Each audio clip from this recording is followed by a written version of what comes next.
يعني مجموعة من الصحراويين القادمين من أقاليمنا الجنوبية والمشاركين بكثافة في هذه المسيرة الشعبية الحاشدة عبروا عن مشاعرهم، عن مشاعر تمسكهم بوطنيتهم وبمغربيتهم. لنستمع لتصريحاتهم.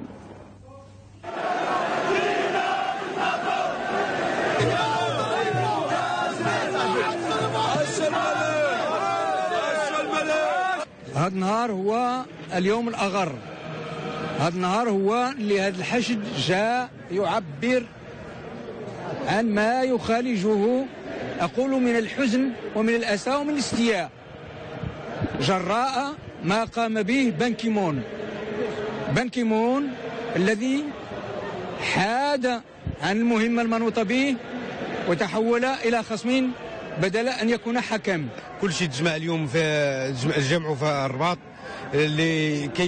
باش يبينوا عنهم وراء صاحب الجلالة وعن هذه الأقاويل اللي تقول بها بان كيمون أمين الأمم المتحدة لا تدل على شيء ولا تساوي شيء، لأن الصحراء مغربية والمغرب في صحرائه والصحراء في مغربها. شاركنا اليوم في هذه المظاهرة من أجل التنديد والاستنكار بأشد عبارات التنديد لهذه التصريحات الإعلامية اللي صرح بها بان كيمون للأسف الشديد، واللي مست مشاعرنا كصحراويين مغاربة، واللي مرفوضة وتخلب مهامه كأمين عام للأمم المتحدة. هي مناسبة كذلك نجد فيها اللحمة الوطنية والاستعداد التام للتجند الدائم وراء جلالة الملك وروابط البيعة اللي تربطنا في الأقاليم الجنوبية مع السدة العالية بالله. وهي مناسبة نجد فيها كذلك الاستعداد للانخراط التام في التعبئة الشاملة من أجل قضية الصحراء المغربية. جينا اليوم باش نستنكروا هذا الادعاء اللي أعطى رئيس الأمم المتحدة بالنسبة لنا ما يأثر علينا ولا هو رئيسنا ولا يزيدنا شيء ولا ينقصنا، لأنه احنا الصحراء مغربية وكل حد يعرف عنها مغربية، ولأن وذا ما هم نقلينا، ولكن لا جينا نعبروا عن الحقيقة، والحقيقة هي الصحراء المغربية. نستنكر ما قاله بان كيمون في الصحراء.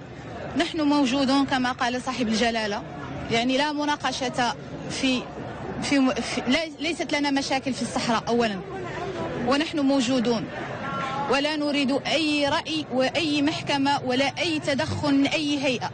احنا موجودون والصحراء مغربية. احنا جينا من داخله، جينا ندو وجينا على دوك التصريحات اللي صرح بها بان كيمون على الصحراء ديالنا، لأنه كيقول بأنه المغرب محتل الصحراء، وهذا عمره قالها شي أمين عام، ما عمره صرح بها شي أمين عام من قبل. وهذا كندو نستنكروه جميع من طنجة للقويرة، جميع المغاربة، وبغينا نناشدوا وبغينا نأثروا نناشدوا القوى الحية باش يجمعوا راسهم ويديروا يد في يد من أجل باش يتجندوا وراء صاحب الجلالة نصر الله محمد السادس.